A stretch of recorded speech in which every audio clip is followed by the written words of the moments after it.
नमस्कार, मैं सुनील बैरवा प्रस्तुत हूँ कक्षा 9 के हिंदी विषय का पाठ लेकर के कबीर की साखियाँ।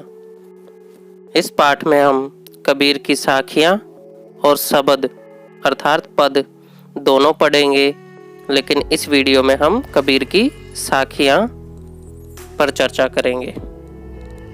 तो आइए सबसे पहले जान लेते हैं साखियाँ किसे कहते हैं। साखी का अर्थ होता है साक्षी, यानी जिसने, साक्षी का अर्थ होता है प्रत्यक्ष देखा हुआ, तो साखी का अर्थ हुआ साक्षी अर्थात आंखों से प्रत्यक्ष देखा हुआ संसार का व्यवहारिक ज्ञान। तो कबीर जी ने जो कुछ समाज में देखा, संसार में देखा, उसी का ज्ञान अपनी साखियों के माध्यम से देने का प्रयास किया है। इसको हम गुरु वचन भी कह सकते हैं। कबीर का संक्षिप्त जीवन परिचय। कबीर के जन्म के बारे में अनेक किंवदंतियां हैं। अलग अलग प्रकार के विद्वान अलग अलग इनके जन्म के बारे में अलग अलग मत देते हैं। कहा जाता है कि उनका जन्म 1398 में काशी में हुआ। उन्होंने सत्संग, पर्यटन, अनुभव से ज्ञान प्राप्त किया। यानी कबीर दास ने पारंपरिक रूप से शिक्षा ग्रहण नहीं की। पारंपरिक रूप से शिक्षा अर्थात गुरुकुल जाकर के एक छात्र के रूप में शिक्षा ग्रहण नहीं की। इन्होंने जो शिक्षा ग्रहण की वो सत्संग, पर्यटन यानी घूम घूम करके और अपने अनुभवों के आधार पर इन्होंने ज्ञान प्राप्त किया था। कबीर भक्तिकालीन निर्गुण परंपरा के संत थे। भक्ति काल की दो परंपराएं, दो शाखाएं हैं, सगुण और निर्गुण। सगुण परंपरा में ईश्वर के साकार रूप या ईश्वर के मूर्त रूप की उपासना की जाती है, और निर्गुण परंपरा में ईश्वर के निराकार रूप या ईश्वर के अमूर्त रूप की उपासना की जाती है। इसी को लेकर के निर्गुण और सगुण परंपरा के भक्ति संतों ने अपनी अपनी रचनाएं की है। कबीर दास की जो प्रमुख रचनाएं हैं, वैसे तो कबीर ग्रंथावली में संकलित हैं, लेकिन कबीरपंथी लोग इनकी रचनाओं को बीजक में ही संकलित मानते हैं। इसके अलावा इनकी कुछ रचनाएं गुरु ग्रंथ साहब में भी संकलित हैं। कबीर ने ईश्वर के नाम पर चलने वाले पाखंड, कर्मकांड और भेदभाव का खंडन किया। यानी ईश्वर के नाम पर जो पाखंड होता था, जो झूठ चलता था, जो कर्मकांड चलते थे, भेदभाव जो होता था जाति पाति का, धर्म आधारित, उन सब का इन्होंने खंडन किया है। उनकी रचनाओं में ईश्वर प्रेम, ज्ञान तथा वैराग्य, गुरु भक्ति तथा आत्मबोध और जगत बोध की अभिव्यक्ति हुई है। कबीर की भाषा सहज और जनमानस से जुड़ी हुई है। कबीर की जो रचना शैली है, उस रचना शैली की भाषा सदुकड़ी है। सदुकड़ी भाषा अर्थात खड़ी बोली, हरियाणवी, ब्रज अवधी, भोजपुरी, इन विभिन्न प्रकार की भाषाओं के शब्दों को मिलाकर बनी हुई भाषा। इसको पंचमेल खिचड़ी भी कहते हैं। तो यह कबीर का संक्षिप्त जीवन परिचय था। अब हम पढ़ते हैं कबीर की साखियां। पहली साखी की पंक्तियां। मानसरोवर सुभर जल, हंसा केली कराही, मुक्ता फल मुक्ता चुगे, अब उड़ी अनत ना जाही। अर्थात इन पंक्तियों में कबीरदास जी कहते हैं कि मानसरोवर भरे जल में हंस क्रीड़ा कर रहे हैं। यहाँ आप मानसरोवर का अर्थ सरोवर तालाब से भी ले सकते हैं, सागर से भी ले सकते हैं, लेकिन यहाँ मानसरोवर जो प्रसिद्ध झील है, बहुत बड़ी प्रसिद्ध झील है, उससे भी ले सकते हैं। तो मानसरोवर भरे जल में, मानसरोवर जो कि जल से भरा हुआ है, उसमें हंस क्या कर रहे हैं? क्रीड़ा कर रहे हैं, खेल रहे हैं और मोती चुग रहे हैं। उन्हें इस जल क्रीड़ा और सरोवर में इतना आनंद आ रहा है कि वे अब इसे छोड़कर कहीं और नहीं जाना चाहते हैं। मुक्ताफल अर्थात मोती, तो वे इसमें मोती चुग रहे हैं और इस जल क्रीड़ा और सरोवर में उन्हें इतना आनंद आ रहा है कि वे अब इसे छोड़कर कहीं और नहीं जाना चाहते। अर्थात इन पंक्तियों में कबीरदास जी ने कहा है कि इसी प्रकार मनुष्य को भी संसार में जब प्रभु भक्ति की प्राप्ति हो जाती है या वह प्रभु भक्ति में लीन हो जाता है, तो वह भी इस आनंद को नहीं छोड़ना चाहता। वह अब इस आनंद को छोड़ करके कहीं और नहीं जाना चाहता है। तो यह है पहली साखियों का अर्थ है। अगली जो पंक्तियां हैं उसको हम पढ़ते हैं। प्रेमी ढूंढत मैं फिरो, प्रेमी मिले ना कोय, प्रेमी को प्रेमी मिले सब विष अमृत होए।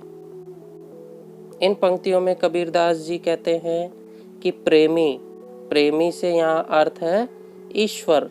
वे ईश्वर से प्रेम करते थे कि वे प्रेमी की खोज में निकलते हैं, वे प्रेमी को ढूंढते फिर रहे हैं, पर उन्हें वे कहीं भी नहीं मिले। प्रेमी अर्थात वे ईश्वर को खोज रहे हैं, ईश्वर की खोज में निकले हैं, पर उन्हें वे कहीं भी नहीं मिले। परंतु जब मनुष्य को प्रेमी अर्थात ईश्वर की प्राप्ति हो जाती है, तो उसके सारे दुख कष्ट रूपी विष जो है अमृत में बदल जाता है। यहाँ विष तात्पर्य है मनुष्य के जो दुख है कष्ट हैं उससे। तो मनुष्य का जो दुख और कष्ट है, वे सारे कष्ट जो है विष रूपी सारे कष्ट अमृत में बदल जाते हैं। ठीक है, तो यह इन पंक्तियों का अर्थ है कि जब ईश्वर की प्राप्ति उसे हो जाती है तो उसके सब दुख दूर हो जाते हैं और उसके सारे दुख दूर होकर के जो दुख रूपी विष है वह अमृत में बदल जाता है। अगली पंक्तियां। हस्ती चढ़िए ज्ञान को सहज दुलीचा डारी, स्वान रूप संसार है भूकन दे झक मारी। स्वान का अर्थ यहाँ कुत्ते से है, हस्ती का अर्थ हुआ हाथी और दुलीचा का अर्थ हो गया आसन। हाथी के ऊपर बैठने का जो आसन होता है आसन हो गया दुलीचा का अर्थ। ठीक है, तो इन पंक्तियों में कबीरदास जी कहते हैं कि मनुष्य को ज्ञान रूपी हाथी पर सहजता से आसन बिछाना चाहिए।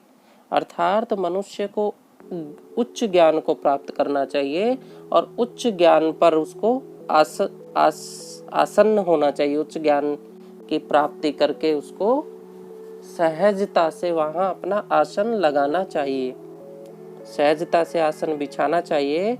अर्थात उसे उच्च ज्ञान को प्राप्त करना चाहिए, उसे संसार की परवाह नहीं करनी चाहिए। कबीर जी ने यहाँ संसार को कुत्ते की संज्ञा दी है। संसार को उन्होंने कुत्ता कहा है कि संसार तो कुत्ते के समान है, जो भौंकता है तो उसे भौंकने दिया जाए वह झक मार कर चुप हो जाएगा। तो यहाँ कबीरदास जी ने जो संसार के लोग हैं, संसार के लोग जो निंदा करते हैं, कबीरदास जी कह रहे हैं कि ज्ञानी व्यक्ति को या ज्ञानी मनुष्य को संसार के लोगों की निंदा की परवाह नहीं करनी चाहिए और उससे उच्च ज्ञान को प्राप्त करना चाहिए, क्योंकि संसार तो कुत्ते के समान है जिसका कार्य है भौंकना। तो वह भौंकता रहेगा और झक मार करके चुप हो जाएगा। स्वान और हस्ती यानी हाथी, स्वान और हाथी का प्रयोग यहाँ इसलिए किया गया है बच्चे, आपने देखा होगा कि जब हाथी चलता है तो बहुत सारे जो कुत्ते होते हैं वह झुंड लगा करके उस पर भौंकते हैं, लेकिन हाथी उसकी परवाह ना करते हुए सीधा अपनी मंजिल की ओर आगे बढ़ता जाता है। तो वह उन कुत्तों की परवाह ना करते हुए वह अपने मार्ग पर आगे बढ़ता जाता है, इसलिए यहाँ हस्ती और श्वान का प्रयोग किया गया है। तो यहाँ कबीरदास जी लोगों की निंदा की ना परवाह करते हुए मनुष्य को उच्च ज्ञान प्राप्त करने के लिए कह रहे हैं। ठीक है, इन पंक्तियों का यह अर्थ हुआ। अगली पंक्तियां। पखा पखी के कारणे सब जग रहा भुलान, निरपख होई के हरि भजे सोई संत सुजान। पखा पखी अर्थात पक्ष विपक्ष, कारणे कारण, जग का अर्थ हुआ संसार, और निरपख अर्थात निष्पक्ष, हरि का अर्थ हुआ ईश्वर या प्रभु, संत यानी सज्जन पुरुष, सुजान संत सुजान अर्थात सज्जन पुरुष। कबीरदास जी इन पंक्तियों में कहते हैं कि पक्ष और विपक्ष के कारण इस संसार के लोग एक दूसरे को भूल रहे हैं। सब जग रहा भुलान अर्थात वे लोग पक्ष विपक्ष के कारण एक दूसरे को भूल रहे हैं या इस संसार को भूल रहे हैं, और वे ईश्वर को भी भूलते जा रहे हैं। सही क्या है, गलत क्या है, ठीक है, सही गलत यानी पक्ष विपक्ष के कारण वे एक दूसरे को भी भूल रहे हैं और ईश्वर को भी भूलते जा रहे हैं। कबीर जी ने कहा है कि सज्जन मनुष्य, उसको कहा है कि सज्जन मनुष्य वही है जो निष्पक्ष होकर ईश्वर की भक्ति करता है। निरपख होई के हरि भजे सोई संत सुजान। सज्जन संत या सज्जन पुरुष वही है जो निष्पक्ष होकर के ईश्वर की भक्ति करता है। ठीक है, इन पंक्तियों का अर्थ यह हमने स्पष्ट कर लिया। आगे चलते हैं। अगली पंक्तियां। हिंदू मुआ राम कही, मुसलमान खुदाई, कहे कबीर सो जीवता, जो दूहों के निकटी न जाई। इन पंक्तियों में कबीरदास जी कहते हैं कि हिंदू तो राम राम जपता है और मुसलमान खुदा का नाम जपता है, लेकिन कबीर जी ने जीवित मनुष्य उसे ही कहा है, अर्थात मनुष्य का जीवन जो है, अच्छा जीवन जो है या जीवित मनुष्य उसे ही कहा है जो इन दोनों में से किसी के भी निकटी यानी नजदीक नहीं जाए, यानी ना वह राम के नजदीक जाए ना वह रहीम के नजदीक जाए। ठीक है, ना वह राम के नजदीक जाए ना वह खुदा के नजदीक जाए। अर्थात कबीर जी यहाँ धर्म आधारित ईश्वर को नहीं मानने के लिए कह रहे हैं। कबीरदास कहते हैं कि ईश्वर जो है एक है, वह राम भी वही है और खुदा भी वही है, राम भी वही है, रहीम भी वही है। ठीक है, तो कबीरदास जी यहाँ ईश्वर को एक ही बताते हुए धर्म आधारित उसको नहीं मानने के लिए कह रहे हैं। अगली पंक्तियां। काबा फिरी काशी भया, रामई भया रहीम, मोट चुन मैदा भया, बैठी कबीरा जीम। इन पंक्तियों में कबीरदास जी कहते हैं कि काबा फिरी काशी भया, रामई भया रहीम, कि जब मनुष्य को, काबा मुस्लिम लोगों का धार्मिक स्थान होता है, धार्मिक स्थान है, और काशी हिंदू लोगों के लिए धार्मिक स्थान है। ठीक है, चून का अर्थ हुआ बेटे मैदा, और सॉरी चून का अर्थ हुआ आटा, और मोट अर्थात मोटा। तो कबीरदास जी कहते हैं कि जब मनुष्य सच्चा ज्ञान प्राप्त कर लेता है तब उसके लिए काबा और काशी तथा राम और रहीम एक समान हो जाते हैं, यानी वह काबा, काशी और राम रहीम को समान भाव से देखता है। उसके लिए इन दोनों में कोई अंतर नहीं रह जाता जब मनुष्य सच्चा ज्ञान प्राप्त कर लेता है। जिस प्रकार मोटे आटे और बारीक आटे यानी मैदा, मोटे आटे और मैदा में कोई अंतर नहीं रहता। आटे में और मैदा में आटे और मैदा में मोटे पतले का यानी उनकी खासियत का तो अंतर रहता है, लेकिन वे दोनों ही खाने के काम आते हैं। इसलिए मोटे आटे और बारीक आटे यानी मैदा में कोई अंतर नहीं रह जाता, क्योंकि वे दोनों ही खाने के काम आते हैं। मोटे आटे को भी हम खाएंगे और मैदा को भी खाते हैं, इसलिए इसमें कोई अंतर नहीं रह जाता। तो इन पंक्तियों के माध्यम से यहाँ कबीरदास जी मनुष्य में अंतर नहीं करते या मनुष्य में अंतर नहीं करने के लिए कह रहे हैं। कबीरदास जी कह रहे हैं कि सब मनुष्य को एक समान भाव से देखना चाहिए। तो इन पंक्तियों का अर्थ हमने यहाँ स्पष्ट कर लिया। अगली पंक्तियां, ऊंचे कुल का जन्मिया जे करनी ऊंच ना होए, सुबरन कलश सुरा भरा साधु निंदा सोए।